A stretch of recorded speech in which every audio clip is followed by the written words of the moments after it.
पहले देख तो लो आसपास कोई है तो नहीं। मैंने कहा ना अब इस घर में कोई गैर नहीं है। बोल।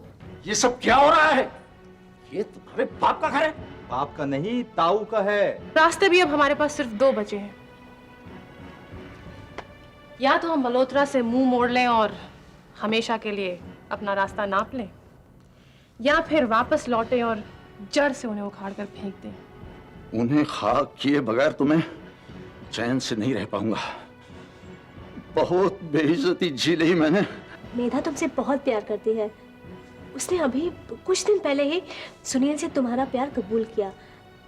वो तुम्हें बहुत प्यार करती है। करना ये है कि सारी बातें जाकर शंकर को कहनी है कि आप में और मैडम में क्या क्या बातें हो रही थी। सुरेश प्लीज आप मेरे घर जाकर वो ज्वेलरी मम्मी से ले आइए। क्या क्या बात कर रही हैं आप मैडम? मैडम आपने मुझे फोन करने से पहले कम से कम ये तो सोचा होता कि मैं केवल आपका केस लड़ रहा हूं। और देखिए आज तक न मैंने कोई ऐसा काम कभी किया है और न मुझे काम करना आता है।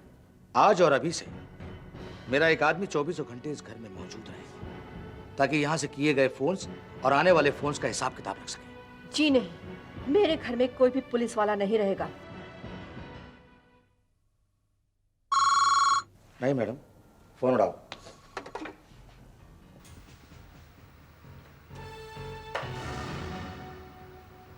हेलो सर, किसी आदमी का आप बात करिए। हाँ हाँ बात करिए, और जब तक बात करती रहिएगा जब तक कि मैं आपसे ये ना कहूं कि बंद करें।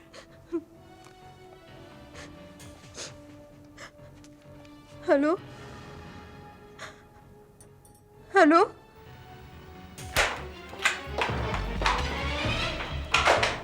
Hello hello.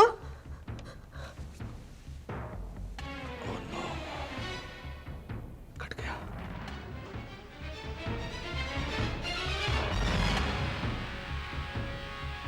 ताऊजी, अगर आपने हाई स्कूल किया होता और ज्योमेट्री पढ़ी होती तो आपको ट्रायंगल्स क्या होते समझ में आते। ट्रायंगल्स, मल्होत्रा खानदान में ट्रायंगल्स ही ट्रायंगल्स, जैसे कि निशी, महेन और शीला का एक त्रिकोण,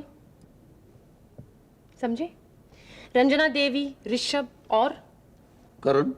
राइट, करण का एक त्रिकोण। उस त्रिकोण से जुड़ी परेशानियां ही परेशानियां। उन परेशानियों को दुगना तिगुना किया जाए ताकि वो लोगों पर इतनी हावी हो जाए कि लोग कमजोर पड़ते जाएं। तो सबसे पहले करण को टूटना चाहिए, वही सबसे बड़ा खलीफा बना हुआ है। करण को खत्म करना आसान है। केशव मल्होत्रा के कत्ल की तहकीकात में वो शक के दायरे में है। इटली में मुझे सिर्फ एक कांटेक्ट चाहिए जो शक को यकीन में बदल दे। फिर करण साहब को एहसास दिलाया जाए कि उसके सर पर कौन सी तलवार लटक रही है। बौखलाकर वो खुद ब खुद कमजोर हो जाएगा।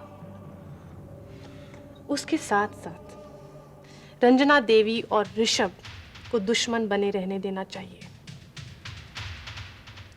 नाउ ट्रायंगल नंबर 2, महेन, निशी और शीला।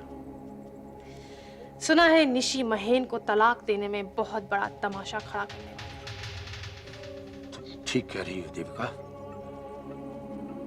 वैसे अगर देखा जाए तो मल्होत्रा खानदान की मौजूदा परेशानियां एक तरह से हमारे ही सिपाही हैं जो उनके घरों में घुसे हुए हैं। अब उन सिपाहियों को हम अपने फायदे के लिए किस तरह इस्तेमाल करते हैं, यही सोचना है। गुड मॉर्निंग केडी साहब।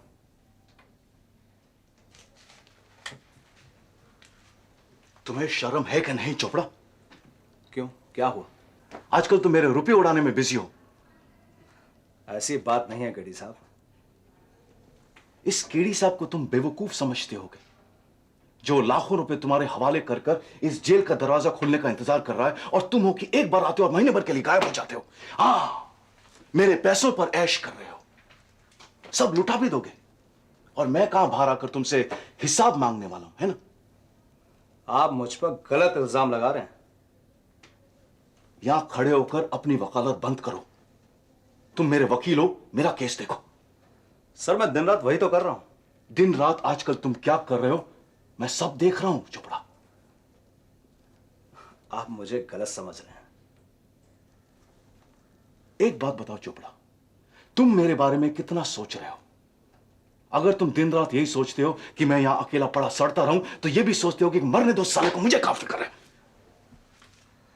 देखिए, मेरे पास अगर कोई खबर हो आपको देने के लिए तो ही तो मैं आऊं ना आपके पास। अभी तो कोशिशें जारी हैं।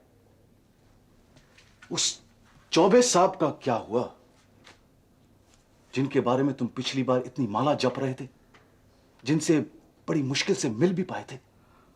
जी हाँ, मैं दिल्ली में चौबे साहब से मिला था। आपका केस उनके सुपुर्द कर दिया है।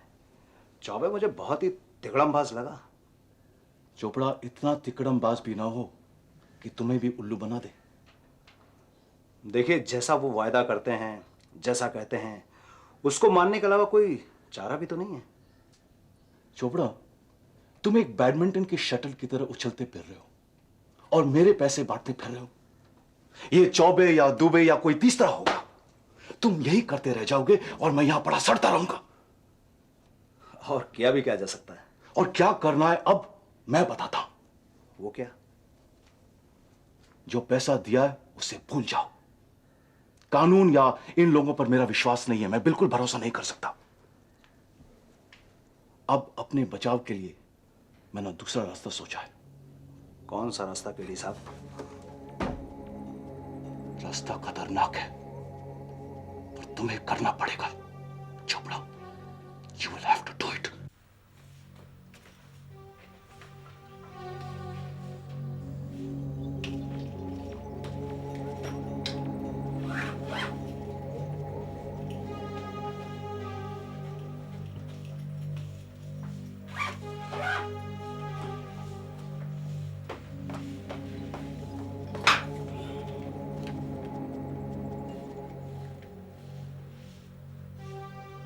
हाँ, मैं बोल रही हूँ, पहचाना? हाँ पहचान लिया। बोलो श्वेतलाना। मुझे इस जगह से जाना पड़ रहा है। जैसे ही दूसरी जगह पर रहने का बंदोबस्त हो जाएगा, मैं आपको फोन करूंगी। हाँ लेकिन वो पैसों का इंतजाम हुआ या नहीं? वही तो करने जा रही हूँ मैं आपको फिर फोन करूंगी। अच्छा।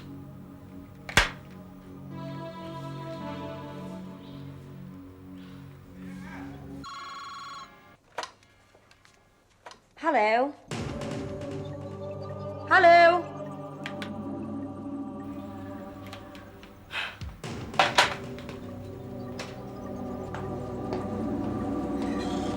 ठीक है बेबी जी, आप जा रही हैं।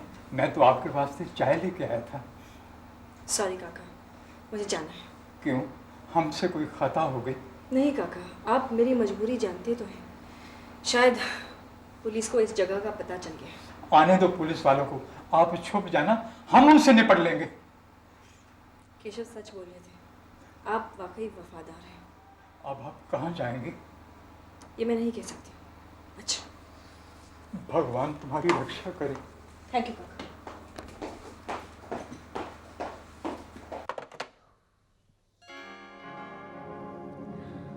आइए आइए रंजना जी, प्लीज। घर में कोई है? मैं तो हूँ, और मैं यही सोच रही थी एक दिन आपको मैं अपने घर पे बुलाऊं। रश्मि, बिल्कुल ये गलत फहमी में मत रहना कि मैं तुमसे मिलना चाहती हूँ या तुम्हें मिलने आई हूँ। हाँ, तुम इसे बेशक अपना घर समझो, लेकिन मैं सोनू से मिलने आई हूँ। सोनू को बुला दूं? सोनू! सोनू, कैसे हो बेटा? नाराज हो मुझसे? हेलो तक नहीं कहोगे?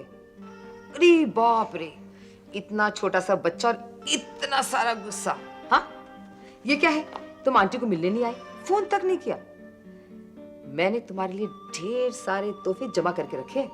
सरस्वती, बाबा के तोहफे लेके आओ। आंटी, मुझे कोई तोहफे नहीं चाहिए। तुम क्या चाहते हो? आंटी तोहफे वापस ले जाए?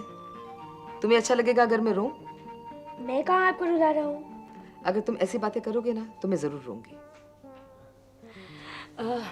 सोनू बेटा, आंटी की बात मान लो। रश्मि, मुझे तुम्हारी वकालत की कोई जरूरत नहीं है। वैसे भी सोनू को मैं तुमसे पहले से जानती हूँ, और मेरा बेटा बहुत देर तक मुझसे नाराज भी तो नहीं रह सकता ना, है ना? सुनो, क्या हुआ? अच्छा चलो बात मत करो, आंटी को प्यार कर दिया। Come on, good boy. देखो सुनो, मैंने तुम्हारी मम्मी के बारे में जो कुछ भी कहा था ना, गुस्से में कहा था। और फिर अगर तुम उनसे प्यार कर सकते तो मुझसे क्यों नहीं कर सकते? चलो हाथ जोड़ के माफी मांगती हूँ आपसे। ओके।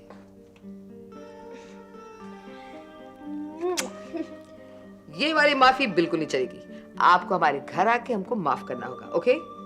ठीक है आंटी, मैं आपके घर भी आ जाऊंगा। Good boy, love you Sonu. खबर सुनने के पहले तुम्हारी चेहरे की हवाइयां उड़ जाएंगी, तो खबर सुनने के बाद क्या होगा चोपड़ा? नहीं, ऐसी बात नहीं है, आप बोलिए। चोपड़ा, अगर मेरी जमानत हो गई तो ठीक है, तुम्हें कुछ नहीं करना पड़ेगा। लेकिन अगर मेरी जमानत नामंजूर हो गई तो मैं कोर्ट से जेल वापस किसी कीमत पे भी नहीं जाऊंगा। देखिए, अगर आपकी जमानत नहीं हुई तो आपको जेल तो जाना ही होगा। वो भले ही मुझे भेज दें, लेकिन मुझे वहां पहुंचना नहीं चाहिए। वो कैसे? जिस पुलिस वैन में मुझे वापस लाया जाएगा, उस वैन का रास्ते में एक्सीडेंट हो जाएगा। एक्सीडेंट? वो कैसे? वो तुम करवाओगे चोपड़ा, तुम करवाओगे। लगता है तुमको मेरी बात समझ में आ गई। मैं आपकी बात तो समझ चुका हूं केडी साहब, लेकिन तुम्हारे बहुत लेकिनों का जवाब मैं दे चुका हूं। अब जब तुमको मेरी बात समझ में आ गई है तो जाओ तैयारी करो। मैं एक्सीडेंट तक तो समझ चुका हूं, लेकिन आगे? चुप रहो। उस एक्सीडेंट की गर्मा गर्मी में मैं फरार हो जाऊंगा। तुम नजदीकी एक कार तैयार रखोगे, जिसे लेकर मैं रत्नागिरी भाग जाऊंगा। रत्नागिरी?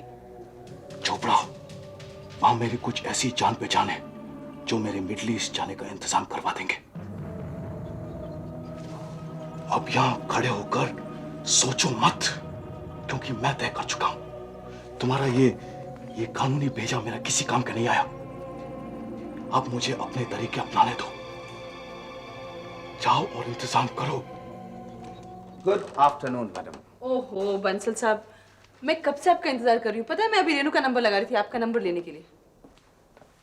क्या करूं, आजकल शादी कराने वाले पंडितों से ज्यादा डिवोर्स लॉयर बिजी हो गए हैं। सुबह से लेडीज क्लाइंट के इतने फोन आते हैं कि घर से निकलते निकलते दोपहर हो जाता है।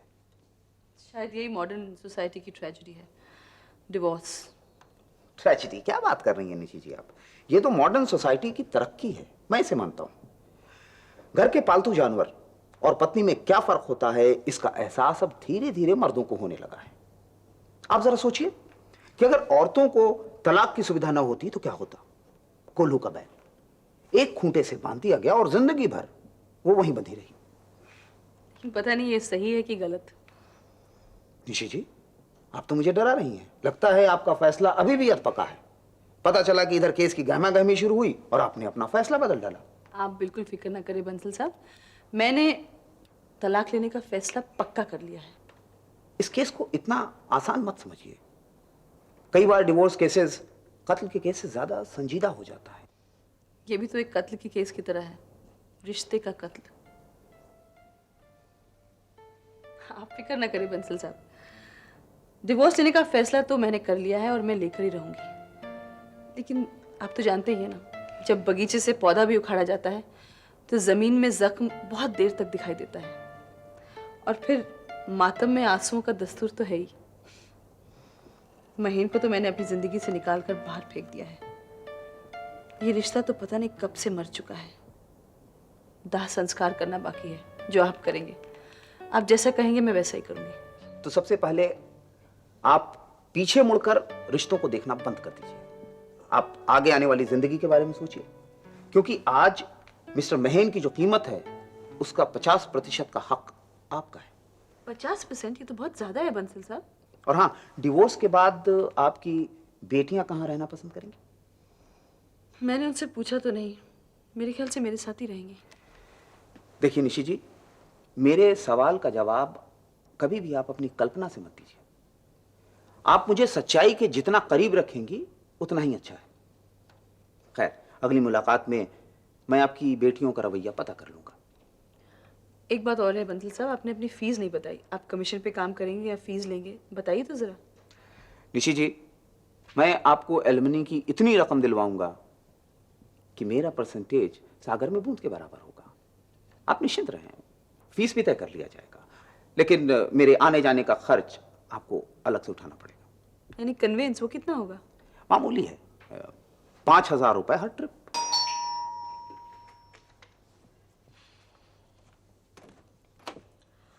हाय रूबी। अरे रीतू, तुम यहाँ? क्यों, हम सिर्फ पार्टीज में मिल सकते हैं, घर पर नहीं? क्यों नहीं, बिल्कुल मिल सकते हैं। मुझे नहीं लगता ऐसा है। अगर ऐसा होता तो तुम कहती आओ ऋतु अंदर आओ, इसे अपना ही घर समझो। आई एम सॉरी, अंदर आओ, प्लीज बैठो।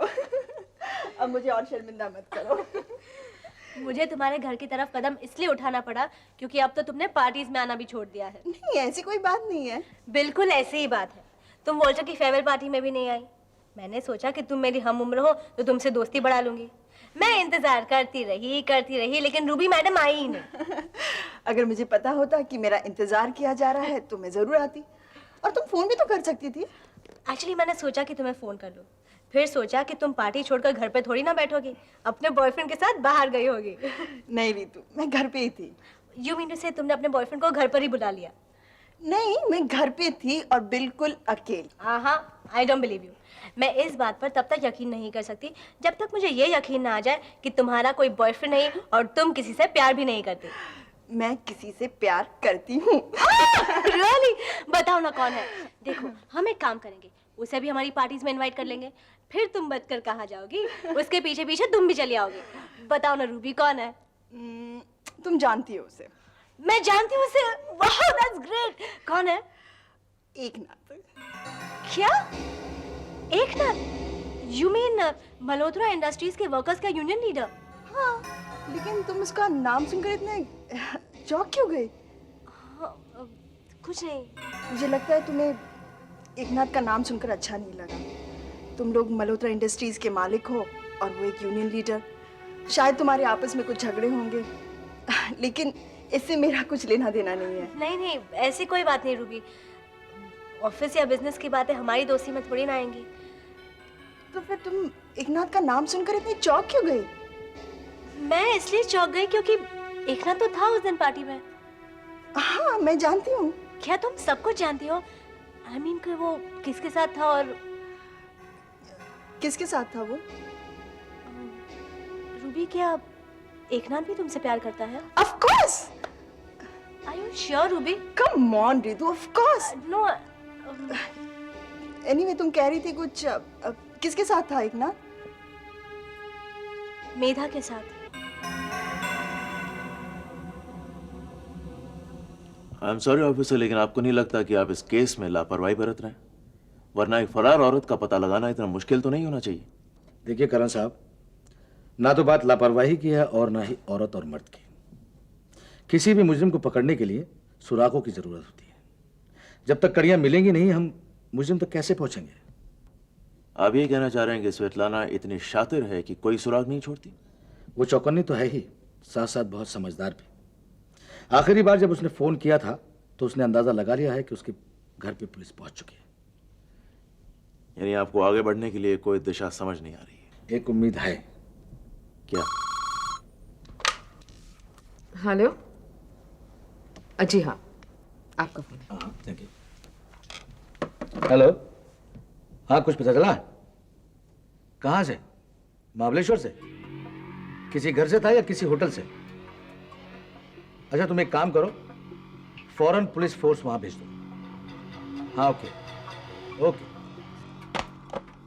कोई खास खबर? एक सुराग हाथ लगा है।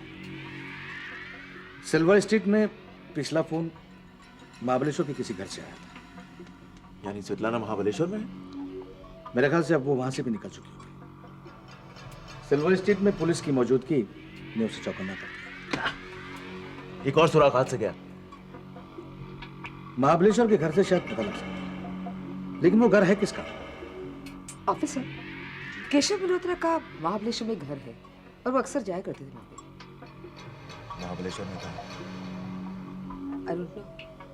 ये वो क्या क्या ड्राइवर वो शंकर को पता होगा? Most definitely. तो एक काम कीजिए करण साहब, मैं जाकर अपनी कार्रवाई करता हूँ, आप उस ड्राइवर को मुझ तक पहुंचा दीजिए। ओके। स्वेतलाना वहां पकड़ी जाए तो कुछ बात बने, अभी रोज रोज का सस्पेंस बहुत हो रहा है। करण, एक और सस्पेंस पैदा हो गया। क्या?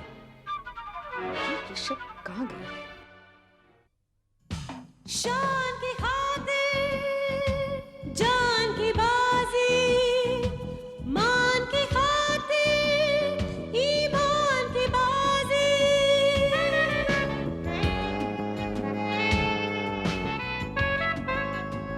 इंसान की खातिर भगवान की बाजी, अरमान की खातिर एहसान की बाजी। वो क्या जीते ये क्या हारे, दिन छोटा सा